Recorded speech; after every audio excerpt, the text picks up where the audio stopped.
Pagpalang araw sa inyong lahat mga ka-rider at welcome po sa panibago naman nating video. So what's up, Marayaw Davao, Happy Karayawan 2023. Introducing another sold out for the month of August.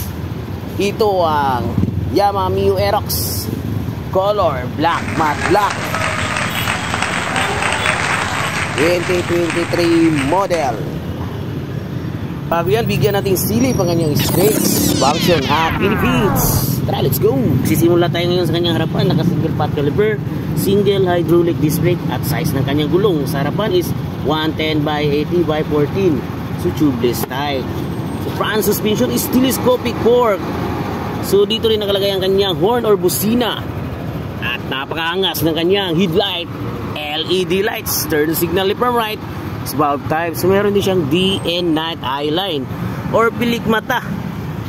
Napakasilaw nito, especially pag gabi. So ito ang kanyang Yamaha Mio Aerox decals, reflectorized decals stickers, windshield with aerodynamic, naka blue core, more power and less fuel. So meron siyang VVA, variable valve vision, kung saan tinutulungan ka sa pagtipid sa yung pagkonsumo ng iyong gasolina. The tail light is LED lights, turn signal from right is valve type. So rear suspension is unit swing. So rear brake is mechanical leading drum brake. Once again, shout out sa aming beloved manager, Sir Buscato. Like and share, John. Thank you, sir. Thank you for support. So sa gusto magkas installment dyan, punta lang kayo dito sa Yamaha Motor Hub Tibungko in front of 7-Eleven Tibong, Davao City. We cater cash installment and online application pass approval. So punta tayo ngayon sa kanyang enhanced digital panel board. So dito makikita ang odometer, kilometer, RPM indicator, fuel gauge at set ng kanyang orasan.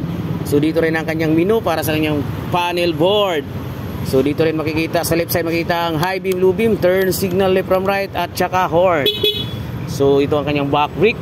So sa right side makikita ang throttle, front brake at belt and safety hazard. So sa gagamitin ng hazard kapag meron lang sira sa iyong motor at to start. So ignition system is TCI, transistor control ignition. Fuel supply system is fuel injection.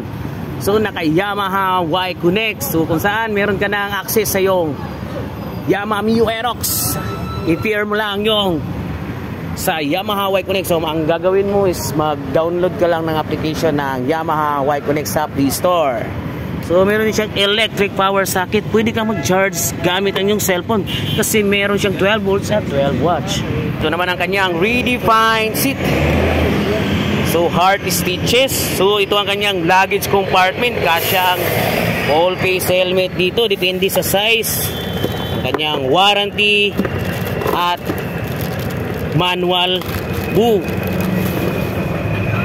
So engine type naman ito is liquid cooled, 4-stroke, single overheat cam at 4 valve with cylinder arrangement of single cylinder with displacement of 155cc at boring stroke size is 58.0 by 58.7 mm. At sa kanyang compression ratio naman meron siyang 11.6 by 1 at maximum horsepower naman ito is 11.3 kilowatts, average of 8,000 RPM. So maximum torque naman meron siyang 13.9 Newton meter at average of 6,500 RPM. Ang lubrication system is with sump. Fuel supply system is fuel injection. So sa kanyang engine oil volume capacity meron siyang 1 liter at transmission type of B-belt automatic. So clutch type with tri-centrifugal shoe. Sa dimension naman niya, sa kanyang overall length with that meron siyang 1980 mm by 700 mm by 1150 mm. So sa kanyang seat height naman meron siyang 790 mm at sa kanyang timbang naman meron siyang 122 kilos, minimum ground clearance of 145 mm at wheelbase of 1350 mm. So his RP price is 124,000.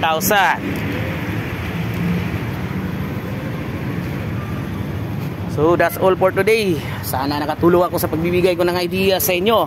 Please like, subscribe my YouTube channel Arjun TV Vlog at Facebook page of Arjun TV Vlog na nag-iwan sa inyo na ride safe, keep safe, and always wear a saving senses when you drive. Bye bye.